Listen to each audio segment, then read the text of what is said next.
Party కేసులో సంచలనం చోటు చేసుకుంది. తెలుగు వ్యక్తులు డ్రగ్స్ తీసుకున్నట్లు పోలీసులు నిర్ధారించారు.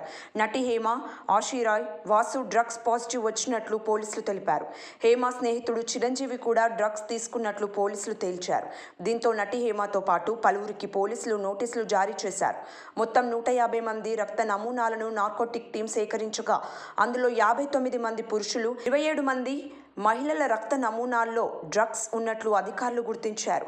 ఈ కేసులో హేమను బాధితురాలిగా పరిగణించే అవకాశం ఉన్నట్లు, హేమను పిలిచి కౌన్సిలింగ్ ఇచ్చే అవకాశం ఉన్నట్లు సమాచారం. నటి హేమ మాత్రం తాను డ్రగ్స్ తీసుకోలేదని, త్వరలోనే అన్ని విషయాలను బయట పెడతానని ఓ మీడియాతో నటి హేమ తెలిపింది.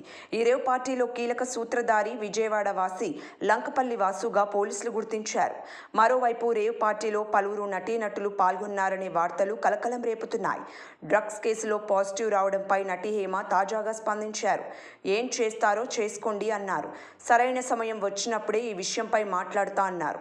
ఇక బెంగళూరు పోలీసులకు తన పేరు కృష్ణవేణి అని హేమ చెప్పినట్లు తెలుస్తోంది.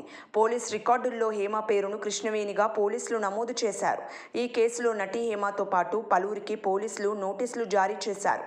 డ్రగ్స్ బాధితులకు ఫస్ట్ కౌన్సిలింగ్ ఇవ్వనున్నట్లు తెలుస్తోంది.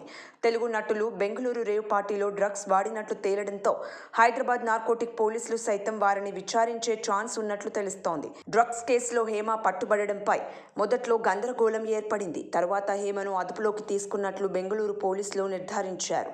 ఇక ఇప్పుడు హేమతో పలువురు నటీనటులకు పాజిటివ్ రావడం సంచలనంగా మారింది. సబ్స్క్రైబ్ చేయండి. Please do subscribe to.